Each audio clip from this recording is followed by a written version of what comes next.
Evening, folks. One of the banes of my bloody life is I keep losing glasses, and my reading glasses have done a runner on me, which is irritating the crap out of me because I use them on the laptop. Makes it a lot easier to see your comments. The Dame Ednas don't necessarily do such a great job because I got to lift them all up. How you going?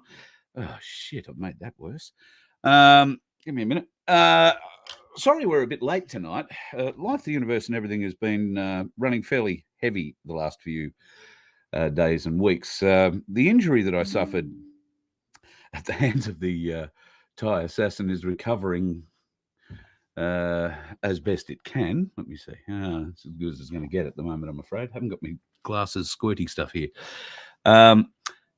Is recovering as best as it can at the moment. The rib is back in place, which is all good, and my back is feeling the best it's been in a couple of weeks.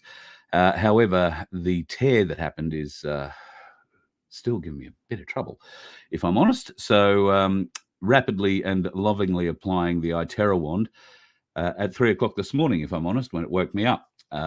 So not the iTerra wand, the rib. Or that little bit of cartilage underneath it. So I'm having a few issues with that at the moment, and that's what's been dicking me around a little bit. There are some other things we're working on here in the background, which I can't go into great detail about yet, but we will in the not too distant future, and a lot of it is in part due to many of you and the contributions that you've made. Cass Smith was going to be on the show tonight, but Cass has unfortunately hurt herself.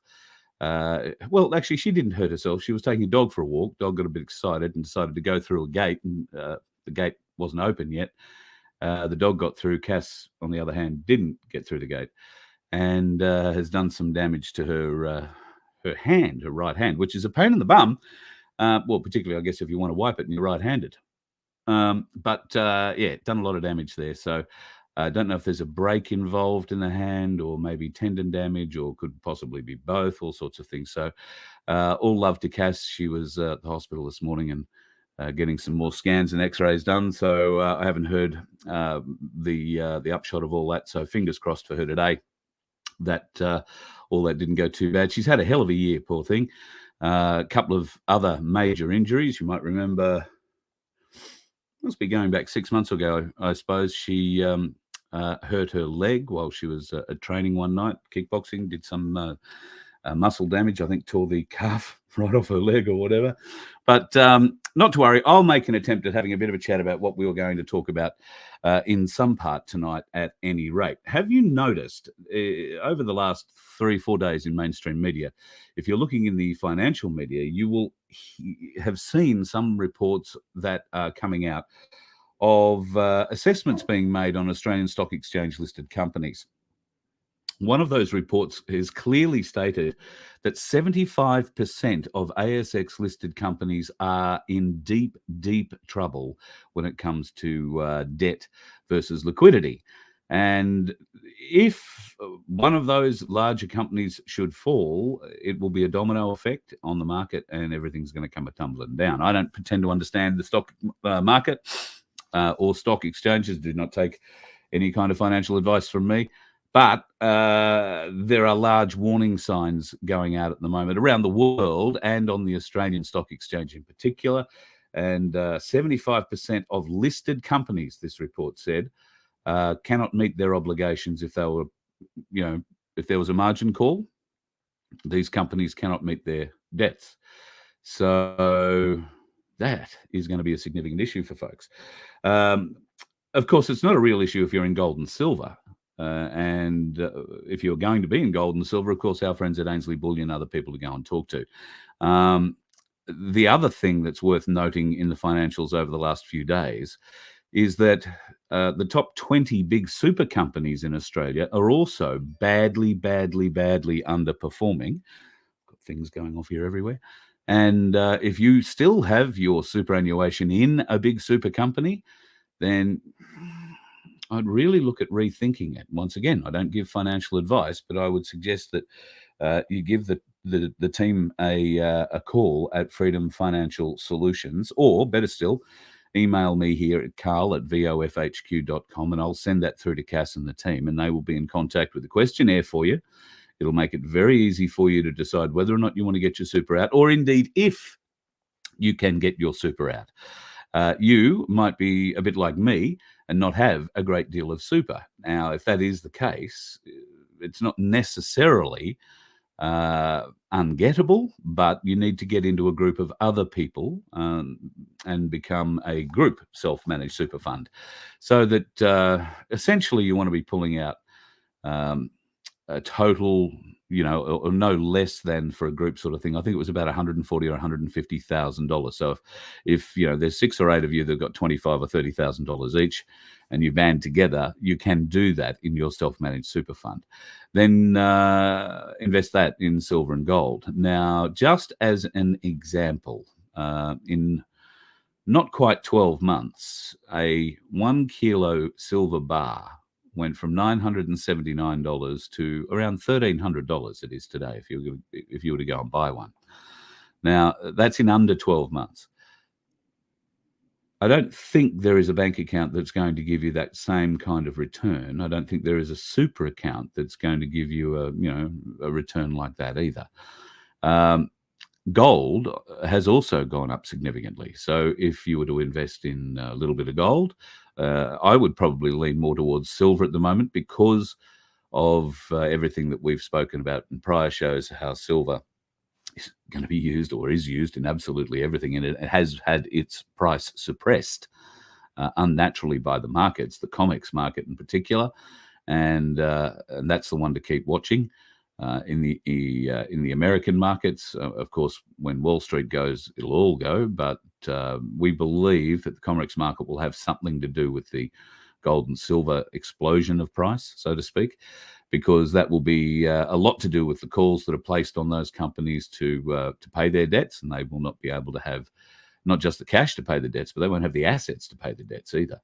So nothing to back it up. All falls down. What does the world always revert to when there's a financial crisis? Of course, gold and silver, precious metals. So get some. That would be my advice to you. Don't take my advice as financial advice, but this is just from me to you. Laura and I had a discussion yesterday about Father's Day. By the way, happy Father's Day to everybody for yesterday, all the dads. Laura and I had a discussion yesterday. She wanted desperately to take me out for lunch for Father's Day, which was lovely, because if I'm honest, I don't think I've ever been taken out for lunch for Father's Day. So yesterday, given that she's got this new job and she's got a little bit of money in her pocket, she was very keen to take me out and do that. So as things turned out, woke up yesterday morning, wasn't feeling terribly good. So we compromised. We didn't go out and have a big slap up lunch. And with the $40 or so that she would have saved on the steak that I would have had, I asked her to go online and buy a coin from Ainsley Bullion in her name and have it delivered. So that made my Father's Day, because that's her first real investment in it. So that would be my advice to anybody. If you've got a spare $40, or if you've got a spare, what was it? We looked the other night, $22, $23 for a half-ounce silver coin that Ainsley produced. They're the only half-ounce coin. It's not a coin, I beg your pardon. It's a round in the country, and a beautiful one at that. And have a look at the detail. Go online at ainsleyBullion.com.au and have a look at the detail involved in the artwork on all their coins. And if you are any kind of an artist, then I just want you to start thinking about what you might design if you had the opportunity to put something on a round of gold or silver. And keep that in mind, because in the not too distant future, we hope to give you the opportunity to share some of those designs with us, and potentially we'll see whether or not we can't get something made. But obviously you'll want to put a good bit of thought into it, and it's particularly Australian, very Australian flavour. So if you can come up with something better than a kangaroo, a koala, or an emu, then I reckon you might have half a chance. So there you go. That's just something going forward to bear in mind. But if you are any kind of an artist, a drawer, then yeah, keep that one in mind. Let me have a look down here. There's a few other things I was going to talk about tonight. Oh, I suppose September the 11th is a date that lives in infamy with many people, Americans particularly, but most of the Western world remember that date simply because of what happened in 2001, the bringing down of the Twin Towers in New York City. Now, last year, prior to Christmas, in one of the Donald Trump statements, he made a fairly, well, loud, broad, and big statement that you're going to love Christmas. And Christmas came and went, and, you know, while people might have got what they wanted for Christmas, we didn't really get what we really wanted, and that was an end to all this bullshit. So we were a little bit surprised about Donald Trump's, oh, you're going to love Christmas. Well, there wasn't too much to love about Christmas from that perspective. Or was there? It turns out, and I only found this out today watching another's video, which I tried to upload, but for some reason or other, it won't let me play it to you. In the Jewish calendar, Jesus was born on September the 11th. December the 25th has always been a pagan holiday, and the Catholics reinvented it, if you like, as Christmas Day, because it was an easy way of convincing the pagans, the other pagan religions, to come across and have another celebration. How hard was it to have a celebration? The Christmas, that whole story about Christmas is one we'll get into in another show. But September the 11th is the Jewish Christmas, or the belief of Jewish religion that Jesus was born on the real day of September the 11th. So that would make September the 11th Christmas Day. Interestingly, a number of executive orders that Donald Trump signed during his term between 2018 and 2020 that have been extended by Joe Biden until their proposed end date, which just happens to be September the 11th, 2023. A number of those, not all of them, but a number of them come to a conclusion on September the 11th, 2023. Okay. Which ones and how important are they? I've only been through two of them so far, and one of those in particular relates to troops and National Guard. The other one involves company holdings and structuring and taking control of assets. So I don't know, if you've got to extrapolate it, I would think that if you're ending, particularly the one that's taking property, you've got all the property. So there's no need to have that in place anymore. And if you are returning National Guardsmen to their homes, rather than still having them out on exercise, then you might think you don't need them anymore, or, you know, you don't need as many anymore. At any rate, it looks like on September the 11th, those particular executive orders from Donald Trump will come to an end. Now, what that means to the rest of the world is, I don't know. We've got September 23 coming up after that. That's Donald Trump's court date in Georgia. He won't be appearing in Georgia. He will be appearing via video link, one would suggest, from Mar-a-Lago or a secure location somewhere. But the other more interesting fact, for me at least, is that the entire Donald Trump Georgia trial will be televised live. So if Trump doesn't have to appear, and I believe most people will be appearing via video link, if Trump doesn't have to appear and he's, locked up inside Mar-a-Lago with the Secret Service, should he be found guilty at the end of this trial with the nation watching on? And I think you'll have to understand that that's never going to happen. He's never going to be found guilty with the nation watching on.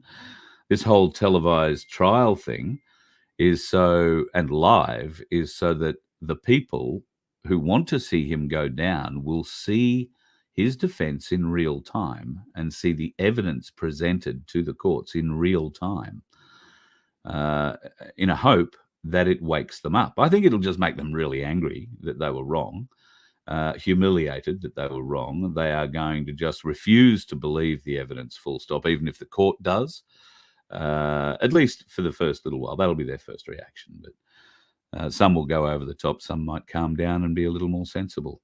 Fingers crossed. But they did say September, October, interesting times, always hard times for the markets.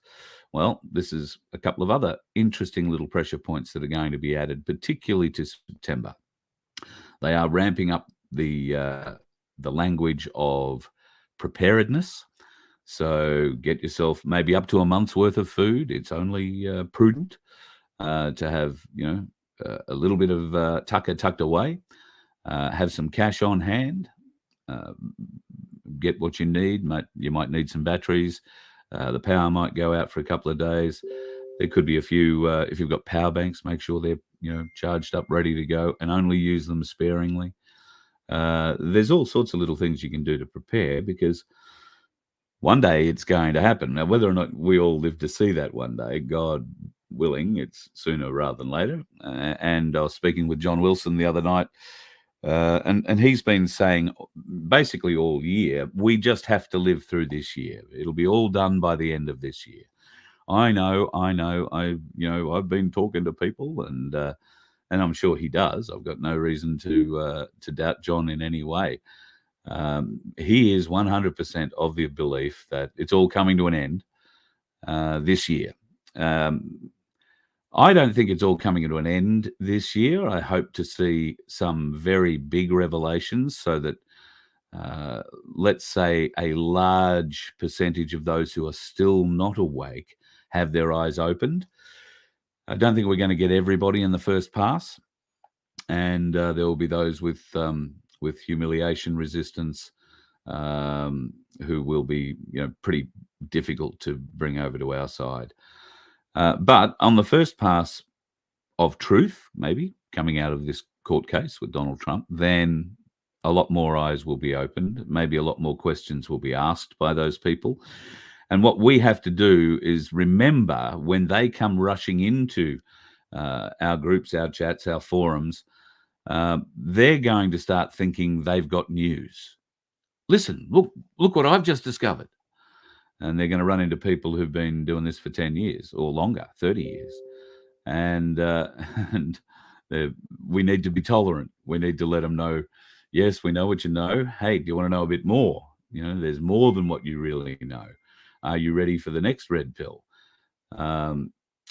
And hopefully then we will unite as an educational army around the world, and the rest of those eyes wired shut will have the wire removed and their eyes open to the real truth that's going on. That's my hope, at any rate.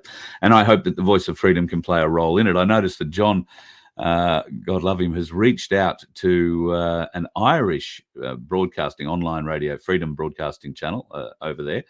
The Voice of Freedom are in the process right now of setting up an online radio station.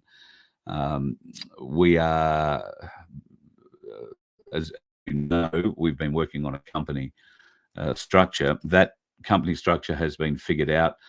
Some people have got behind us and got involved with us in quite significant ways, and have helped us get to a point where we can now seriously start looking at putting this radio station together. I am going to be doing something as well on Rumble, but I'm pushing the boundaries in a lot of areas. So we've had to go and get a little bit of advice. So we are going to be a little careful about what I do on Rumble with regards to online radio and music, but we are figuring our way through that minefield, and hopefully I'll have something for you to look at while you listen as well. So we'll see what happens. But that is being worked on currently, and bank account is currently being set up, and once that bank account and details have been sorted out, we'll be able to pay our access fee into the hosting servers that will host the radio station. And from there, it's pretty much just a matter of me getting ready to go. So if you want to be part of our radio station launch, I need your requests. I'd like to do a top 500 request show. So the first 500 songs we play are requested by you folks. And you can do that simply by recording a little something for me saying, "G'day, I'm Mary from Townsville, and I like Ted Mullery Gang, Jump in My Car." Wow, there's a throwback. How many like that? Now, this one that just came off the top of my head, but I happen to like Australian rockers, and Ted Mullery Gang was the first band I ever saw live. I think I was about 8 at the time. And the second band I ever saw live, who TMG was supporting at the time, was Hush. And about, got to say, 20 years later, I was lucky enough to have Ted Mullery in a studio on the Gold Coast. He came in to voice a commercial. And what a gentleman he was. We had a couple of hours together while he did this ad, and wound up singing a few songs for us. Still reckon one of the best songs he ever wrote was Jamaica Rum. But anyway, God rest him. He's another one that's passed away. But I can tell you, you will hear a bit of Ted Mullery on the radio station. You will hear a bit of Supertramp. I'll give you an idea. Our radio station library will consist of a record library known as the Greatest Songs of All Time. There's 16,500 songs in there, only up until about 2021, though. So I don't have too much of the latest stuff yet. I've got to go and try and figure that out. But I will get that and throw that in. But there'll be plenty of great 80s, 90s, noughties, and, 60s, 70s, 80s, 90s, noughties to have a bit of a play with. So if you have a request, send it to requests@vofhq.com. And I will make sure we get into that for you. Let me have a bit of a look here. I did star some comments earlier because I didn't get time to say hello. Oh, hang on, let me just see who was first in the show tonight. Neglectful of me. Oh, Michelle, how are you, darling? Thank you for popping in early. Sorry, I was running late tonight too. Just, life, the universe and everything. Okay, I think I've got a few things going on here. Brett, I saw you've certainly filled up the chat tonight. Sorry, how's all this going? 2-3 years down the road and it's still worse than ever. Yeah, Brett, it's going to get worse before it gets better, mate. Not enough people's eyes awake yet. It's just how it is, unfortunately. How bad can it get? Well, they are saying be prepared to, lock yourself in your home and, stay off the road for maybe 10 days. I don't think everything's going to be beautiful straight after that point either. I think there's going to be a lot of confusion, a lot of pain, a lot of hurt, a lot of missing people, a lot of anger, because a lot of those normies who are completely unawake are going to be quite shocked to learn that many people that they love and adore, from celebrities, music, media, movie stars, all that kind of thing, they're going to be very upset that those people have been taken away and executed without any public trial, so to speak. I think what you will see in those movies that we're supposedly going to be seeing for 3 days straight will be a lot of, I was going to say public confessions, but they weren't public at all. They'll be in a room at Gitmo somewhere. But they will be confessions of these people of what they've actually done, so that they leave their former fans in absolutely no doubt of what they truly were. That should destroy any legacy of them. I don't know where it's going to leave our record libraries. And that's why it will be important in the next stage of what Voice of Freedom does to find new talent, some that's not signed up with the devil. So our next phase, which we are hoping to bring you many more details of in the next couple of weeks. We're still just finalising things, folks. We're still raising money to finalise a couple of things in particular. Right now, we're really at fuel point. So if you want to be able to really help us at the moment, we are on the fine line of getting this over the line or just falling short. So if you can throw a few bucks into the fuel bucket, I'm going to have some exciting news for you in the near future. How exciting it is will depend on how much fuel, I guess, we've got to go around and share the moment with you.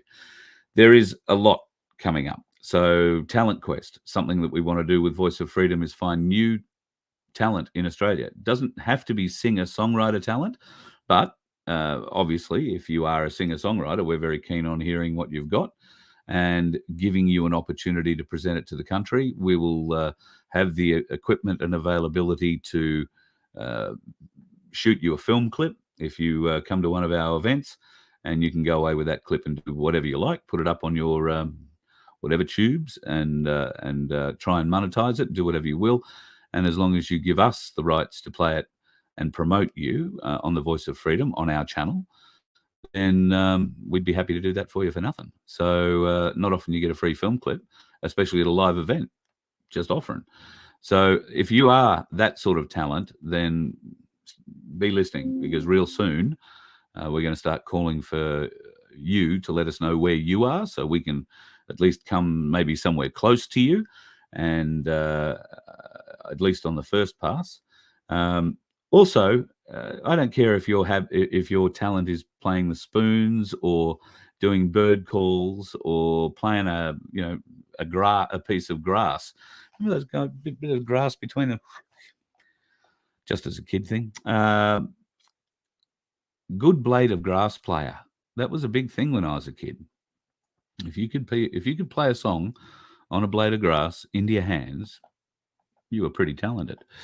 So it doesn't really matter what your talent is. We want to have it. And think, if you like, think Red Faces. Very happy to do something like that. We want to start doing regular Saturday night live events, and I need a venue every Saturday night to go and do one. So if you've got something you'd like to share with us, then we would love to have your talent on our show. And if your talent is something you want to take seriously and move into music, or move into comedy, or move into whatever, then we will hopefully be able to give you a stepping stone without a contract. So just give your hand up, give you that first step that you need. That's what my goal is. So more news on that coming up. But yeah, get in contact, carl@vofhq.com, or Rachel, probably better for that one, rachel@vofhq.com, and just explain where you are, what sort of act you are. If you have a demo or something, not that it's really important, but if you do have a demo or something, then like an MP3 or a little MP4 of you playing somewhere, then please send that along as well. We're particularly interested in originals, but if you do covers, that sort of thing, I think we're going to be in a position where we have to pay some sort of fee, and I'm very happy to pay that fee. Don't get me wrong. Don't want to shortchange any artists, but I just don't think paying APRA fees gets to the artist. I think we pay a lot of people in APRA, and not enough goes to the artists. But be that as it may, it is the only way of really having access at the moment. So that's another fee that the company will wind up having to pay, and that'll be somewhere close to $1,000 a year, just so that we can play the music on this radio station that you want to hear. And if somebody wants to come on our talent show and play a cover of something, then you, Turd and Rumble, can't remove it because we will have paid a fee for it. So that's essentially what's been holding up the whole process at the moment. My understanding of APRA fees is more commercial radio based, and it's a dark art in commercial radio. I mean, nobody tells you how much they pay in APRA, and it was only not all that many years ago I found out why, and that is because in commercial radio terms, it's based on your income, your company's income.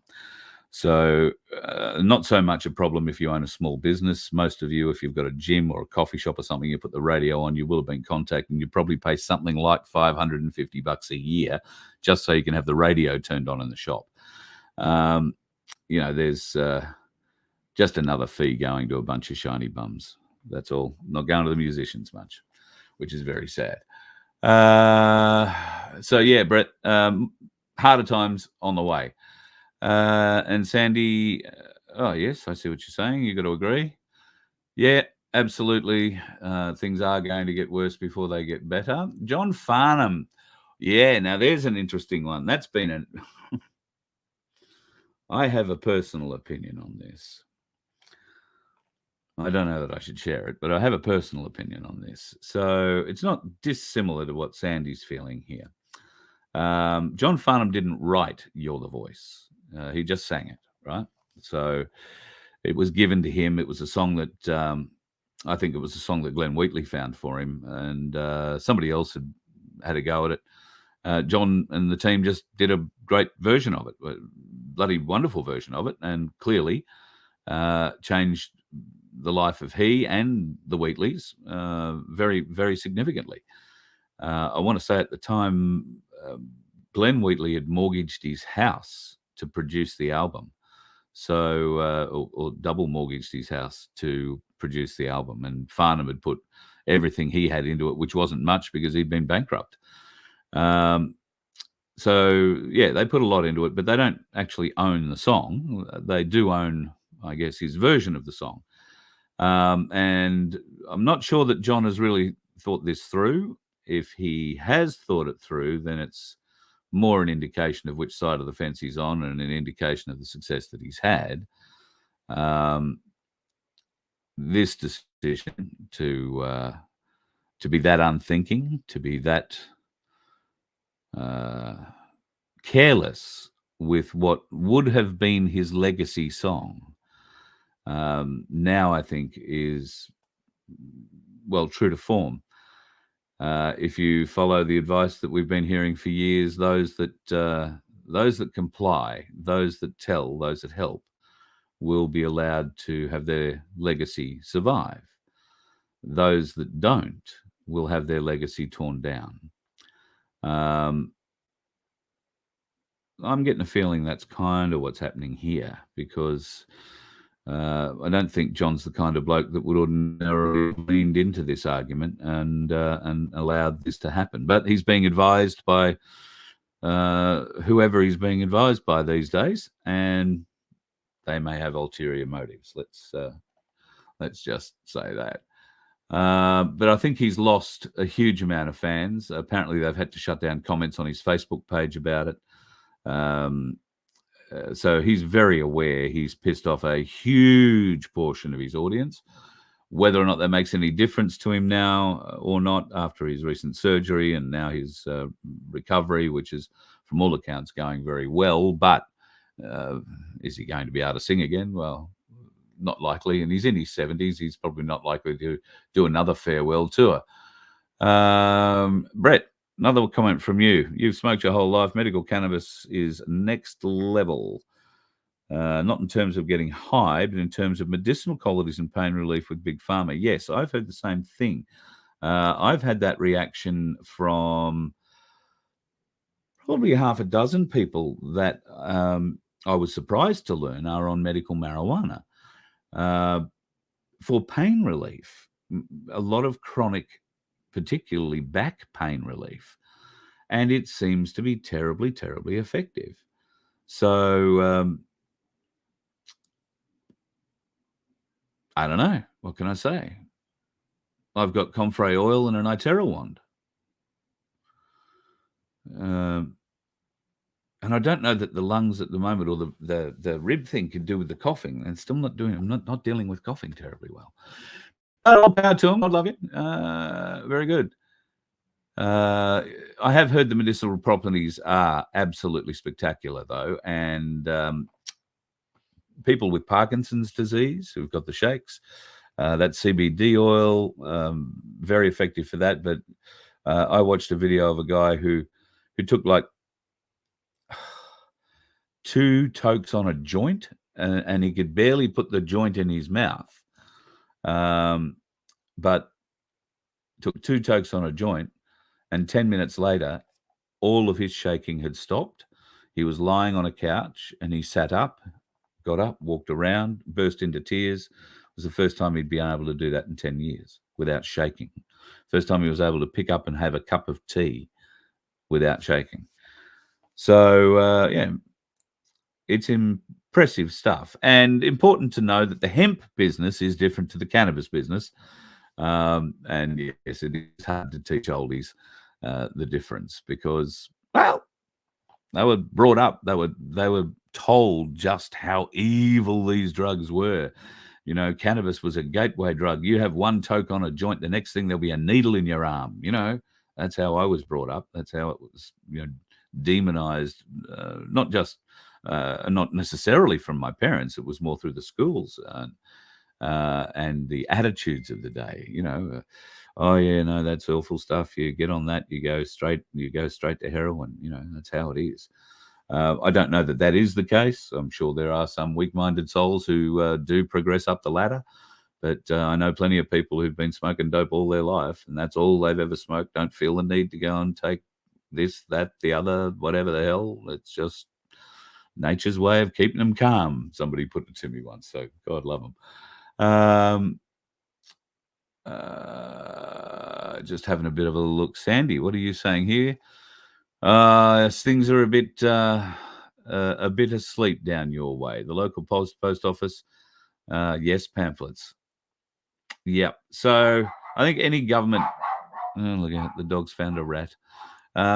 Any government or government contracted organisation is going to be covered in this yes stuff, which is yes, disgusting, but also illegal. The government can't pick sides in this referendum, but it's funded the yes vote to the tune of over $30 million. And I don't believe it's funded the no vote to anything. Or maybe they've just recently decided to stump up some money toward it. But there might be some money, but there's no effort. Also, Peter Dutton, oh God, let me bring up this.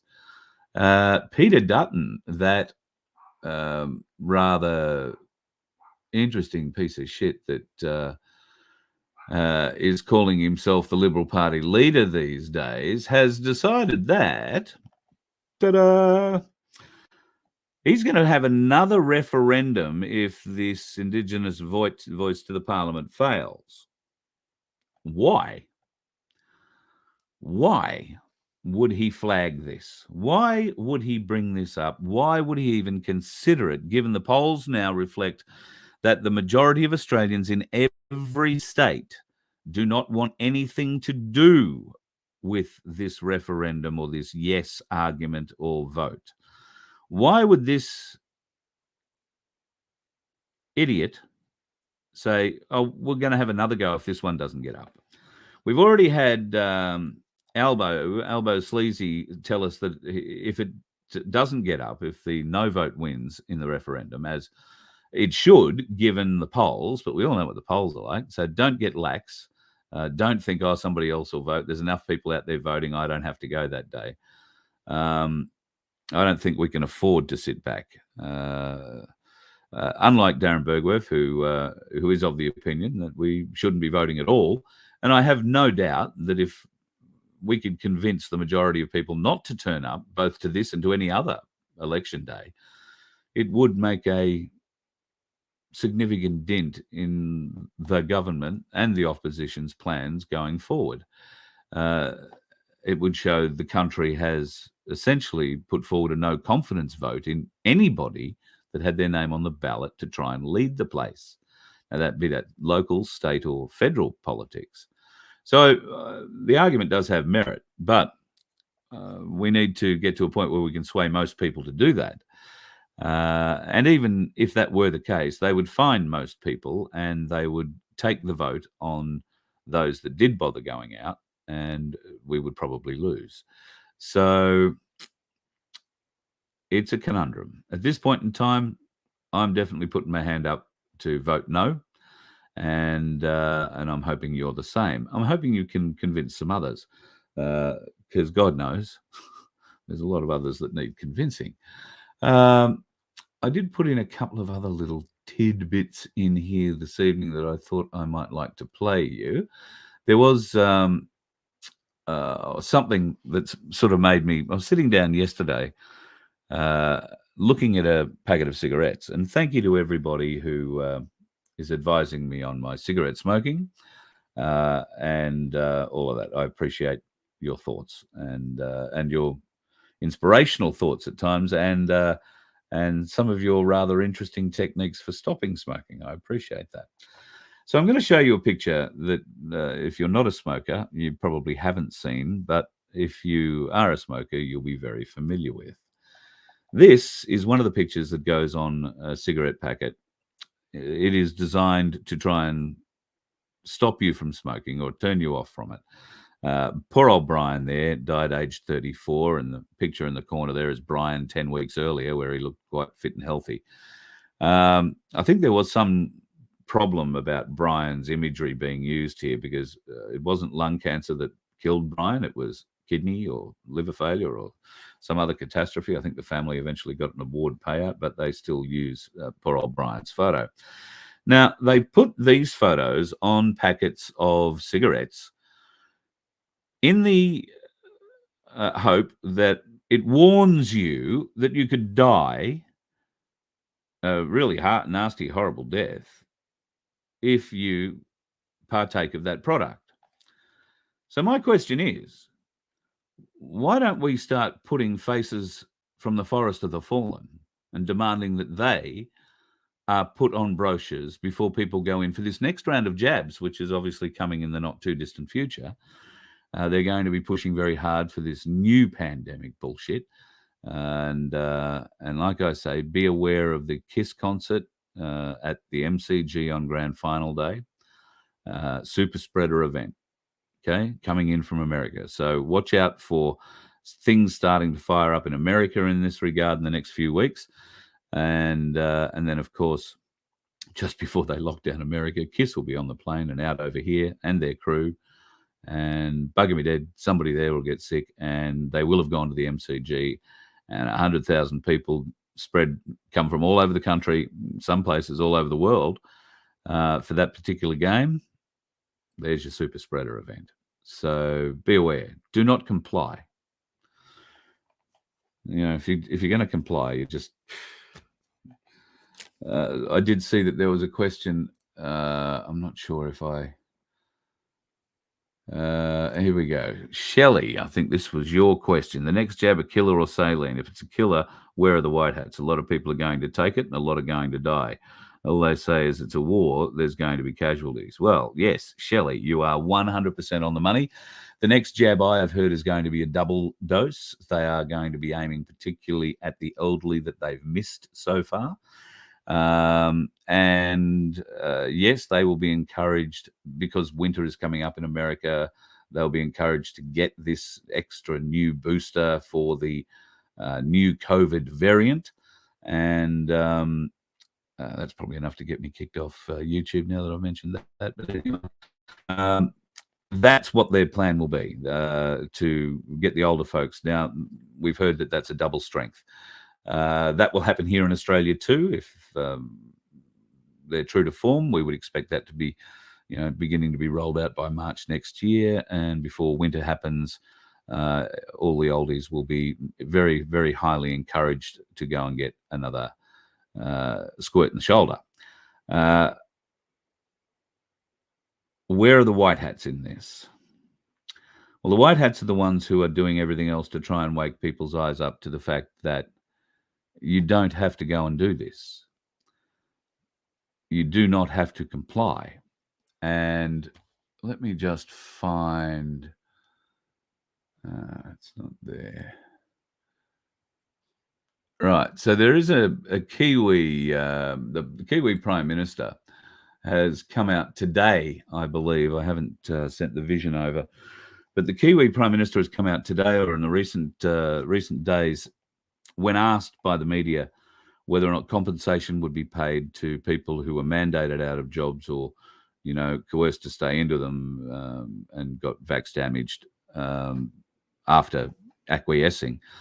He made it very clear that it was his belief that nobody was made to do anything, and that they made the decision themselves, which is 100% true and correct. They did. Even if you were coerced into doing it, you made that decision to go forward. And that is what they will rely on. Doesn't matter the pressure that was put on you. Doesn't matter the reasons why you acquiesced. It doesn't matter. You made the decision that for whatever reason you wanted to go to the pub, you wanted to go be able to go and have dinner out, you wanted to go and see your nana, you wanted to do whatever. You made the decision to get it done. Now, coercion doesn't come into it. That's a whole different court case. And I don't think the government, any government in the world, will have a leg to stand on when those, cases come. Big Pharma will not have a case they can present that's going to stop them paying out billions and billions and billions and billions of dollars. Speaking of mRNA, we all thought the M stood for messenger. That's what we'd been told. That's what the science said. Turns out that's not the case. Turns out that the M stands for modified RNA. So, yeah, not real flash. Thank you, MSE. I appreciate that. Let's go back to our live comments. Thank you, anybody and everybody who throws in for a sticker or chooses to donate to Voice of Freedom. We've just got a little bit bigger, and thankfully, with Cass Smith's help, we're going to be a lot more organised. And I will be able to present things in a much more, I hope, beneficial way to you guys, and I'll be looking for you guys to help me with content. So also something else to bear in mind is if you are a business that is involved in tourism, local tourism, or you are producing something that can be mailed out so people can buy it online. If you are producing something and the mailing out thereof is not too significant a cost, we might have a way to help promote your business coming up very shortly too. One of my goals is to try and help my place grow across the country. And with my place, there are a lot of businesses that are involved because the people in my place own businesses. So I want to help you folks. Because there is a huge public that is very keen to support businesses like yours and their own, because we are a big family at the end of the day. And this will be one way we can show just how big we are. And if you've got a product that you make and sell and you're happy to post it out from wherever you are to wherever our audience or listener decides they want to buy it from you, then we can help increase your sales every month. And that is my goal, to help raise everybody's business, raise your profile, and hopefully help raise a few shekels that you might trade into a bit of silver or gold and protect yourself going. That would be my little bit of advice. Not financial advice, just advice on gold and silver. But if we can help you in that regard, that is the goal. So we're not going to charge you 2 arms and 3 legs to do this. In fact, fuel money. That's really where we're at. We want to be traveling as much as possible, and there are some very interesting places that we're going to be going. We've been invited to, including today.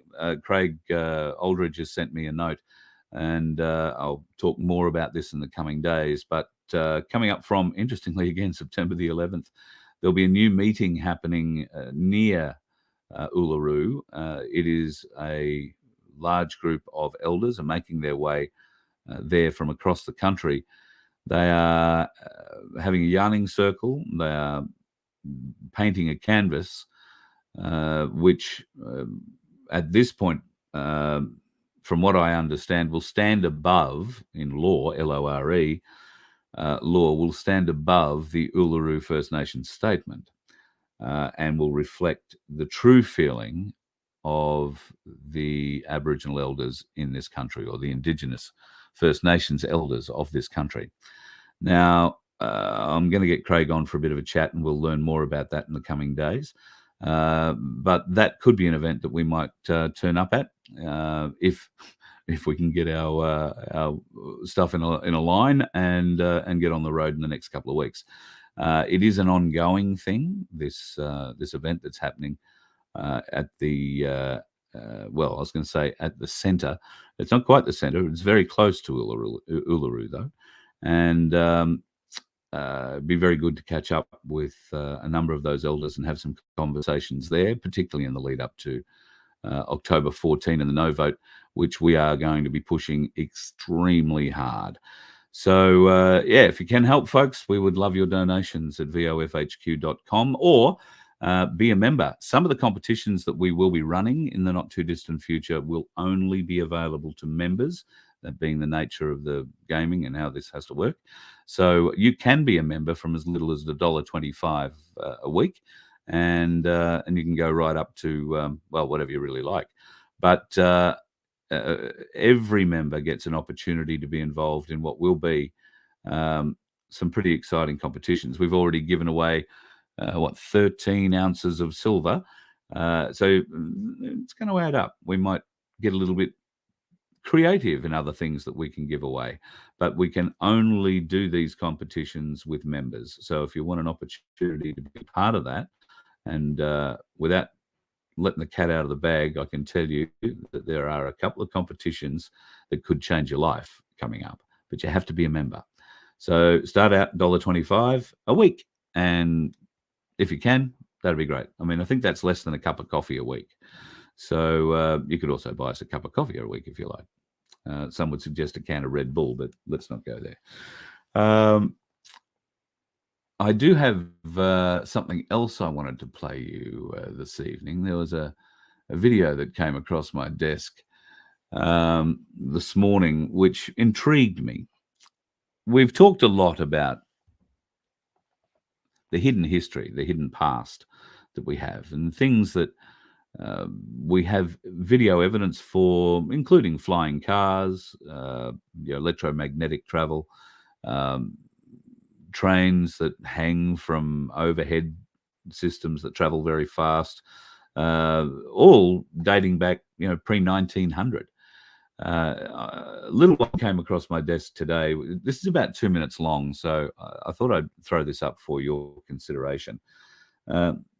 I think this came from Paris in the 1920s. Have a look. Did you know there was an electric moving sidewalk 123 years ago at the World's Fair in Paris, stretching 543 acres along the Seine River? The grounds of the 1900 Exposition Universelle were the biggest in history. And just like all the other World's Fairs, almost everything was destroyed afterwards, including this incredible electric moving sidewalk. It was elevated above the street on a 23-foot tall iron viaduct and consisted of 3 sections. One was stationary while the other ones moved continuously at 3 miles per hour and 6 miles per hour. The 2.5-mile loop was constructed around the perimeter of the central square.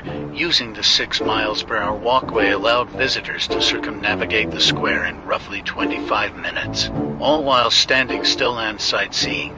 The predecessor of this walkway was at an earlier Chicago World's Fair. Along the same route but moving in the opposite direction was an elevated railway system that visitors could use to get around more quickly. However, that electric walkway could accommodate up to 14,000 people at one time. On its busiest day, it carried 70,000 people in one afternoon. The gigantic scale of the exposition made it virtually impossible to see everything, which is why the Rue de l'Avenir was so popular. It was both convenient and entertaining. One visitor described it as a giant wooden snake with its tail in its mouth. At Ouroboros of Paris, we're told that this structure was only temporary, but it had iron foundations just like the Eiffel Tower, and many other masterpieces of architecture that were destroyed. Even the Eiffel Tower was supposed to be demolished. Most of these things would probably still be standing today, and would be iconic landmarks like the Eiffel Tower turned out to be. These events are the plot holes of history. You really have to ask yourself, why would they destroy such amazing things? And why is it the same story all over the world?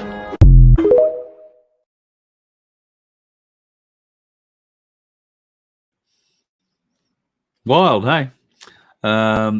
That's Paris, 1923, the world's, well, I suppose the World's Fair. We don't really have a World Fair anymore. Expo 88, I guess that was the upscaled World's Fair. America hasn't had World's Fairs in a long time. And interestingly, after all those big World's Fairs, particularly ones in the 1800s, like was said in that TikTok, everything was destroyed. Everything was destroyed. How long would it have taken to build, that walkway, those gantries, that train system, that elevated rail system, for an event that lasted a year. One would think it would have taken a couple of years, but tear it down, probably did so in 6 months or so. So there's so much that's been taken from us, so much that's been hidden, so much that's been deliberately obscured and forgotten. It's very exciting to go and find some out. If you are new to the Voice of Freedom, there are a few things you could probably go and check out in this regard. Our Tartarian history is an interesting one. And thank you to Rachel, who sent me through, and I'll have to suck them down so I can play them for you. Rachel has sent me through some video. Well, I think there's still pictures in a video of an excavation found in Australia that shows, well, shall I just say it has a startling resemblance to a Stargate. And this is something that was certainly dug up in the Northern Territory or way out back. And I would suggest it's probably exactly where it is, under, near, or around a certain mountain in the Northern Territory. But that'll be something we'll talk about again on another night. Yeah, Expo 88. So same waste. Yeah, that whole site, though, was redeveloped into what is now South Bank. And some have said that that redevelopment wouldn't have happened without Expo 88. Well, be that as it may. Expo 88 had a lot of temporary buildings. I think the only building that's still there would be the piazza from the original. I'm not even sure that the piazza was there. I never made it to Expo 88, unfortunately. I was busy trying to get my wife pregnant at the time, and we were living in Victoria. So it never happened. But I'm not sure. Yeah, I'm not sure the piazza was there during Expo. There was a concert venue. However, what sort of technology were they showcasing back then, and where are we today? I know many of you probably went to Expo 88, particularly if you were Brisbaneites or Queenslanders or Northern New South Welshmen. It was one of those shows that was you could go to again and again and again and see something new every different time. So what sort of stuff did you see back in 1988 that was going to be our future, and how much of it do you actually see or use today?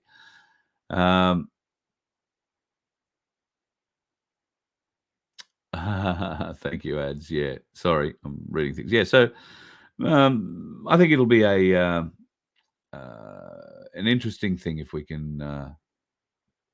Look, I can't talk and read at the same time. I apologize. I see Darren Bergwerf is in the building, so he puts me off every time. As soon as I think of him, I think of a great big beard and a cold beer. It's a bit weird.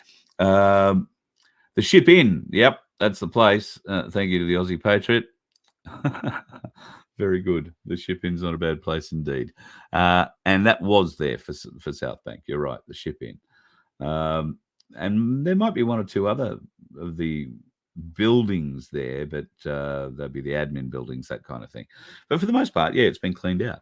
So that sort of history, that technology, go and have a look at what Chicago had back in the 1800s. Go and have a look at the Ohio World Trades Fair, I think in 18... I want to say it's in the 1870s, but don't hold me to that. You will see technology that we don't have today being used, and being used by people who are just walking in and saying, here, have a go on this, and they're riding around. And we're not talking scooters here. So there's plenty of interesting real history that isn't made up, that has just been obscured, has been hidden. The reason that they tear these huge buildings, these huge structures down, is because they are forgotten in a generation. So if you don't talk about and have some, longevity out of those structures or the reason that they were there, then within a generation, the memory of the fact that they were there in the first place is gone. So it has been easy within 1 or 2 generations to hide our history from us.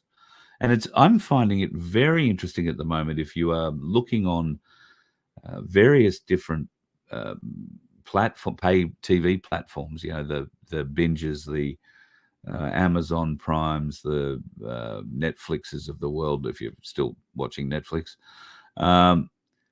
There are shall I say, plethora of stories being told about the people rising up, the people having, a great injustice done against them and having their eyes opened to the fact they've been conned for so long. There is a series on, I want to say it's on Prime, called The Wheel of Time. Now, I've only read some bits and pieces about this, but my housemate Sharon has read all 14 books, and we had a conversation about it yesterday. The Wheel of Time revolves, and it runs just long enough so that you forget everything about your previous life when your turn comes around to have another life.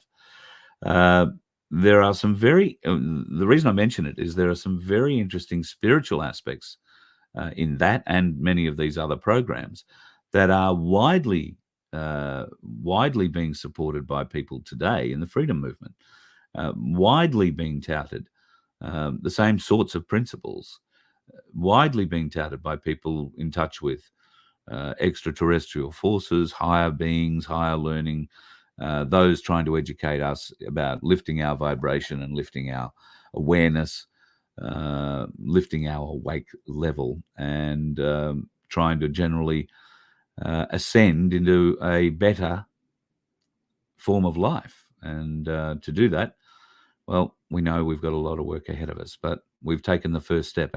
Our eyes are open. And as long as we're honest with each other, and more particularly honest with ourselves, because I think that's key.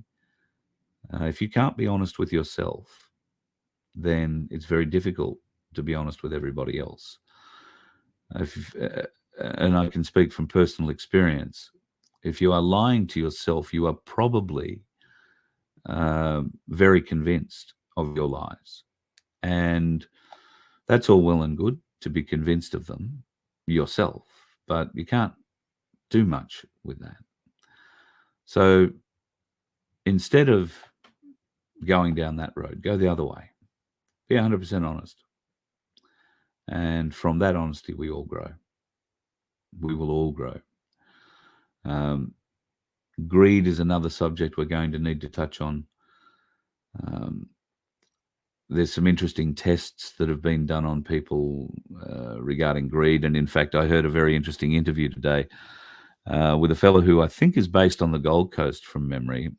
He is known as the Coffin Confessor and runs a great business. He turns up at your funeral and tells the family exactly what you thought of them, or exactly what they won't be getting in the will, or what deep, dark family secret you'd been hiding all your life that you wanted the family to know. And this bloke runs a great business out of it. He gets up to $10,000 per job and has 14,500 jobs lined up ready to go.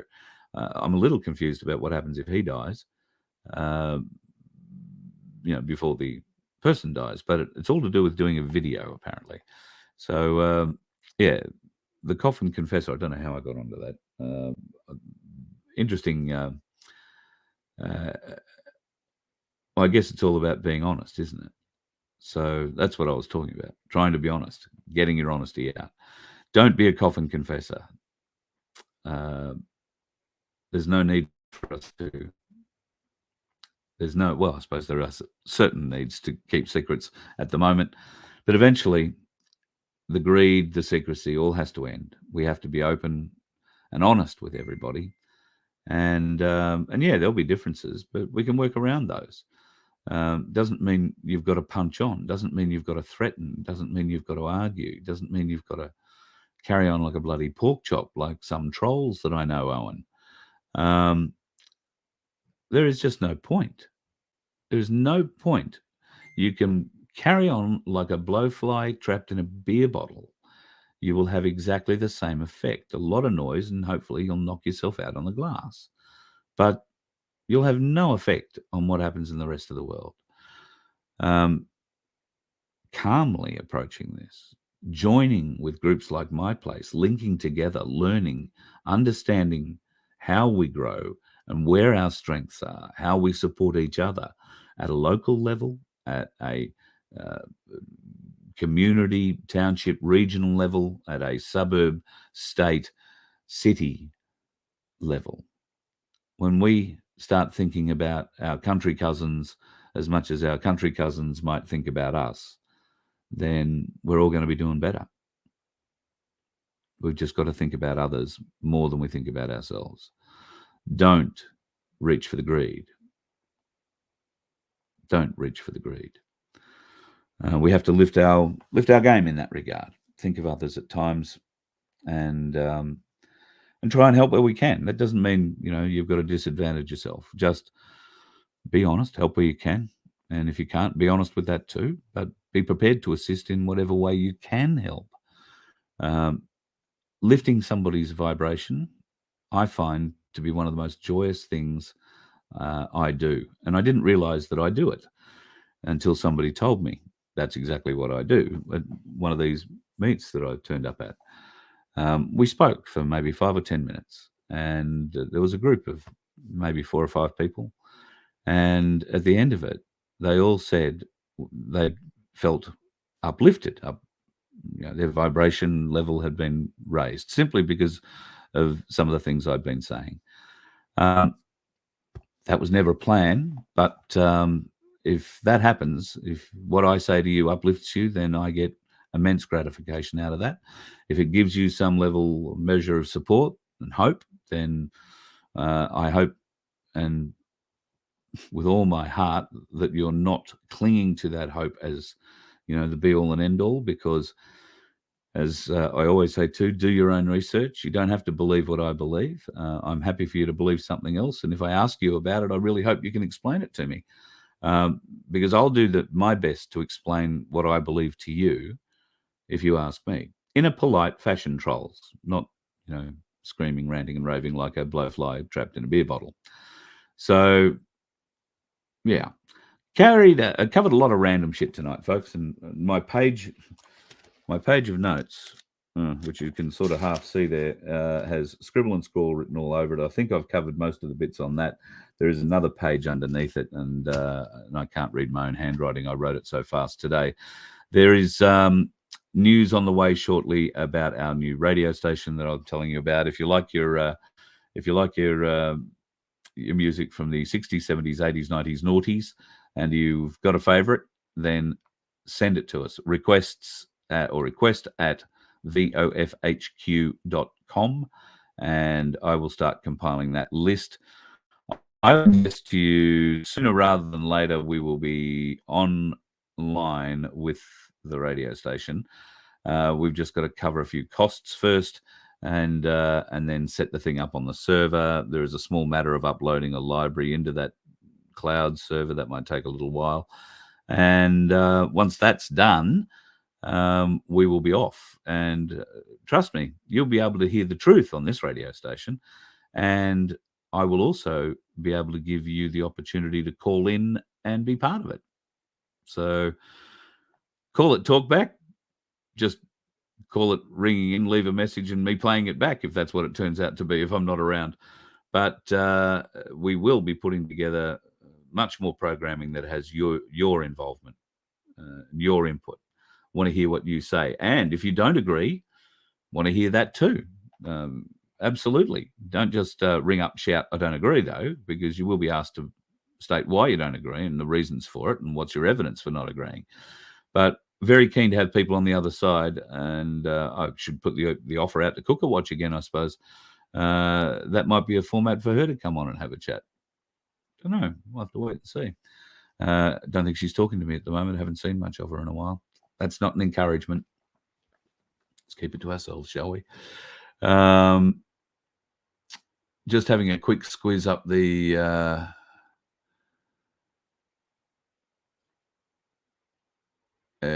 Brett. Look, you're not the only one person thinking that one, mate. But I really do believe the medbed technology is already in the country. I can't say that I've seen it. I don't know anybody who's been through it.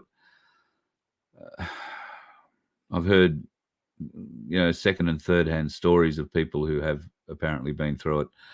But I'm a bit like you. I'm not pinning my hopes to any of that.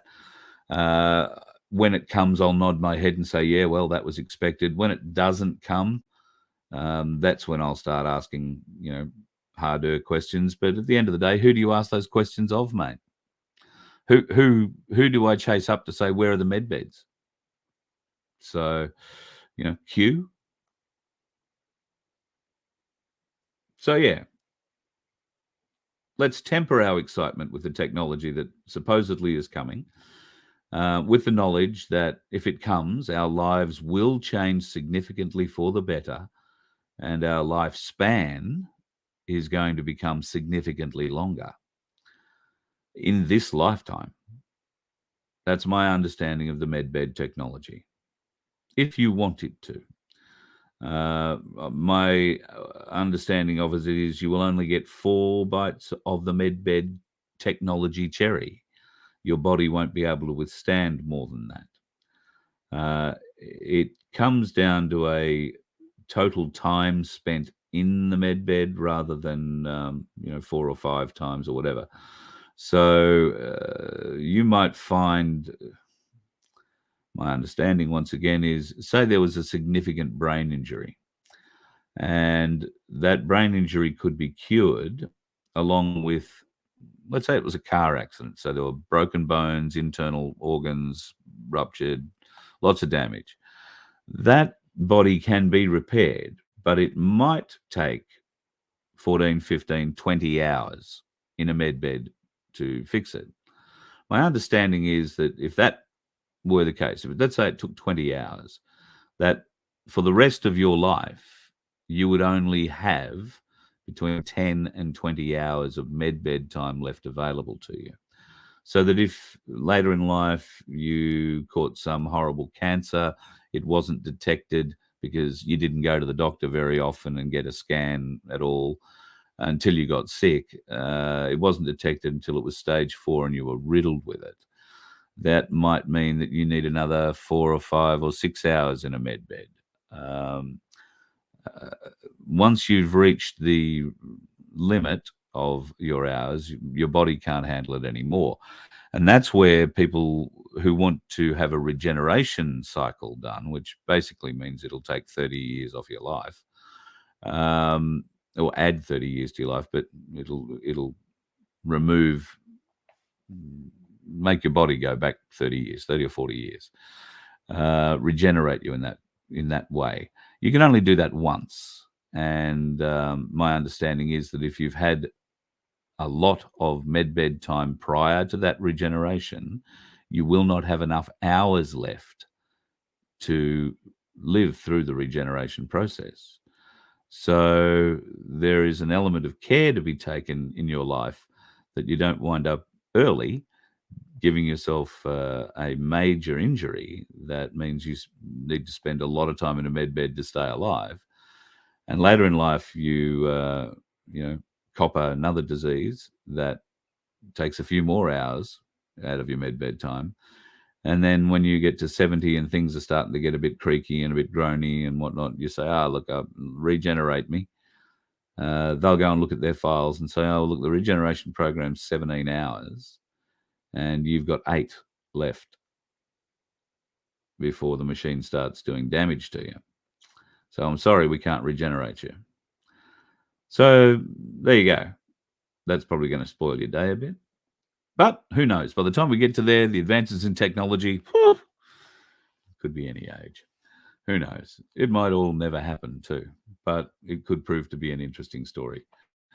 And I'm desperately happy and hopeful that that kind of stuff does come forward. But like I say, I've seen no actual proof outside of what I believe to be AI-generated imagery or imagery that has come from sci-fi movies, offsets. There is some imagery that I have seen.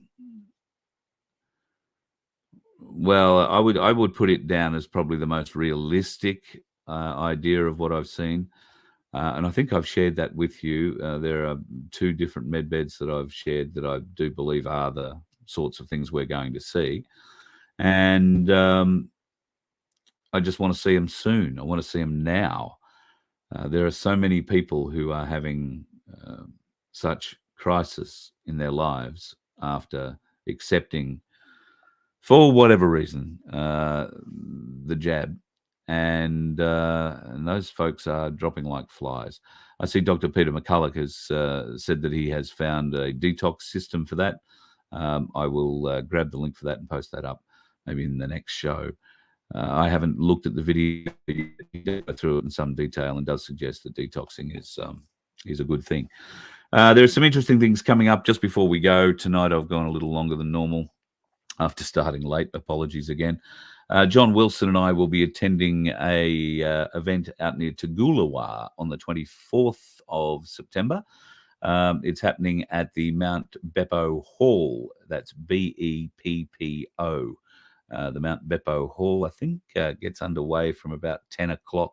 It's a Sunday morning. If you would like to come out and be part of that, all good. It's got there's going to be a lot of interesting speakers there. The main reason for this event will be a discussion of the high tension power lines that are being run through landholders' properties after a new hydro project that's being installed further up near Kilkeevan in the Brisbane Valley. A 2-dam system, an upper and lower dam system, providing a hydroelectric power supply, I guess, heading straight out to the mines, but using these very high high tension power lines, sending that out, and the effects that is having on the people already who have those lines running through their properties and around their houses. So that'll be one of the topics that's covered. I think David Nixon is also going to be presenting what he's found underneath a microscope in a variety of different things that they're sticking into us, not just the juicy jab, but many other things that they're telling us are good for us. And there'll be some other speakers there for that as well. So that's the 24th of September coming up in Toogoolawah, well, not Toogoolawah, the Mount Beppo Hall. So it's out near Toogoolawah. If you are a parachutist at all, Toogoolawah will be known to you. Toogoolawah is the very famous home for the biggest parachute jumps, I think, that happen in Australia. I have a big festival out there every year, and group jumps with, I want to say, over 100 or more divers doing all sorts of patterns in the sky. And as far as I'm aware, they're not spraying us as they're coming down. Just saying, as far as I'm aware. All right, folks, I'm going to love you and leave you tonight. I've talked far too much, but thank you for your indulgence and for being a bit late tonight. I'll hopefully be on time tomorrow night. And hopefully Cass Smith will join us. We'll just see how her hand's going, but we'll have a bit of a chat about what's going on in the finance world at the moment, because don't take my word for it, go and have a bit of a look at the markets. And if you're not already at least dipping your toe into the precious metals market, can I please give you one piece of advice? Go to ainslieBullion.com.au, take $23 or $41 and buy a half or a 1 ounce coin of silver. They'll send it to you. Start your collection. I think sooner rather than later, that $23 or $42 investment could return you in ways you wouldn't imagine. And if you can do that once a week, you're going to be in a very good spot going forward. That would just be my piece of advice. It's just the kind of thing that I tell my own daughter. And as I said, for Father's Day yesterday, I gave up a steak and asked her to go and buy a coin. So let's do that. And if you can help support Ainsley Bullion, they support the freedom movement, and they'll look after you. Just email me, carl@vofhq.com, or you can email goldandsilver@vofhq.com, and or you just go to ainslieBullion.com.au. Let them know that the Voice of Freedom sent you, and give them a wink. They might look after you. Be safe on the roads, folks. There's a lot of dickheads out there. I'm about to be on there too. You let one ant stand up to us, then they all might stand up. Those puny little ants outnumber us 100 to 1. And if they ever figure that out, there goes our way of life. It's not about food. It's about keeping those ants in line. That's why we're going back. Does anybody else want to stay? Let's rock!